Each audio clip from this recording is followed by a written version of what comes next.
te voy a negar.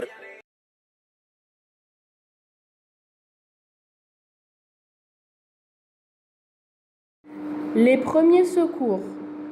Pour limiter la gravité d'un accident, il est possible d'agir sur la sécurité primaire, le conducteur, l'environnement et le véhicule. C'est tout ce qui relève de la sécurité active pour éviter que l'accident puisse avoir lieu.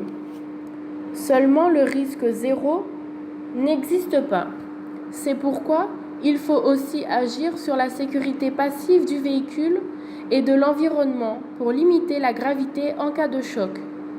Le dernier élément, souvent négligé, mais qui est déterminant pour sauver des vies ou pour éviter que les blessures ne s'aggravent, c'est la sécurité tertiaire, qui consiste à améliorer les secours apportés aux victimes lors d'un accident.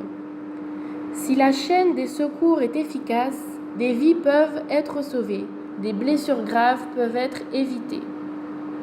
Les thèmes de secours sont porter secours. Porter secours.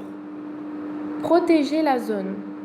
Pour ne pas désorganiser les secours et diminuer leur efficacité, il est essentiel d'exécuter les actions dans le calme et la sécurité pour éviter tout risque de suraccident ou encore de compliquer le travail des secours.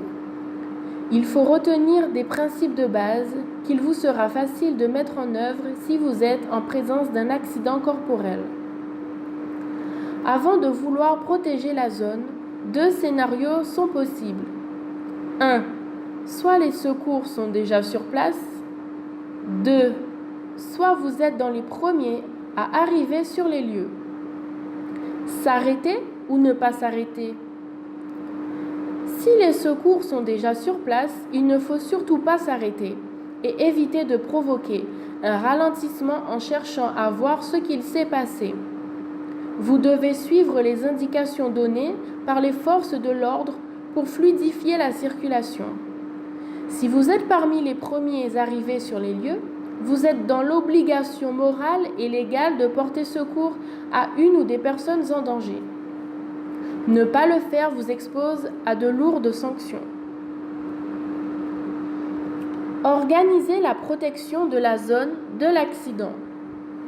Si des personnes se sont déjà arrêtées, demandez-leur si elles ont besoin d'aide. À plusieurs, il est possible de s'organiser pour gagner du temps. Si tous les rôles sont déjà répartis entre la protection, l'alerte et l'assistance aux blessés, vous ne serez d'aucune utilité. Passez. Au moment de vous arrêter, allumez vos feux de détresse et ralentissez. Garez-vous près des lieux de l'accident de façon à gêner le moins possible l'arrivée des secours et les autres usagers. Vous devez commencer par baliser de part et d'autre l'accident à l'aide de triangles de présignalisation placés à au moins 30 mètres et sur route nationale. Augmentez la distance pour éviter le risque de suraccident. Ne mettez pas de triangle sur l'autoroute. Faire un pré-diagnostic. Pour alerter efficacement, il est important d'évaluer l'état de chaque victime pour gagner un maximum de temps, mais aussi d'avoir toutes les réponses aux questions. Qui? Quoi? Où? Combien? Recherchez en premier lieu une détresse vitale, obstruction brutale des voies aériennes, hémorragie externe, inconscience, arrêt respiratoire. La victime est-elle consciente? Respire-t-elle? Saigne-t-elle? Que ressent-elle? Alerter ou faire alerter. La borne d'appel d'urgence indique automatiquement la position de l'accident au service d'urgence. Sinon, utilisez le téléphone portable même si ce n'est pas le vôtre et qu'il est verrouillé. Appelez le 112, c'est un numéro d'appel européen. Il fonctionne même si le réseau est saturé, si la carte SIM est bloquée ou encore si la batterie est à plat. Le 112 est un numéro relié au 15 ou au 18 selon les départements. Contenu du message d'alerte. Il s'agit de donner un maximum de renseignements pour prévoir les moyens techniques et humains nécessaires à l'intervention.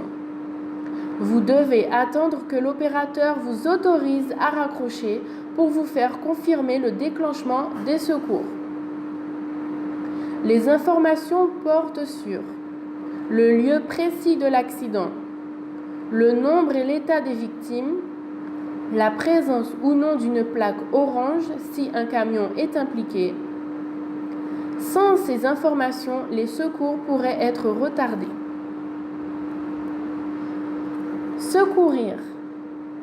Les gestes qui sauvent sont simples et n'ont rien d'extraordinaire. Mieux vaut ne pas toucher un blessé si vous ne savez pas quoi faire. Les services de secours peuvent rester en ligne et vous guider pour faire les bons gestes. Vous devez surtout connaître les gestes à éviter pour ne pas aggraver les blessures d'une victime. À faire. Couvrir un blessé. Surveiller les victimes en leur parlant. S'assurer qu'un blessé puisse respirer. Compresser une plaie qui saigne abondamment. À ne pas faire. Ne jamais déplacer un blessé. Ne jamais donner à boire. Ne pas retirer le casque d'un motard.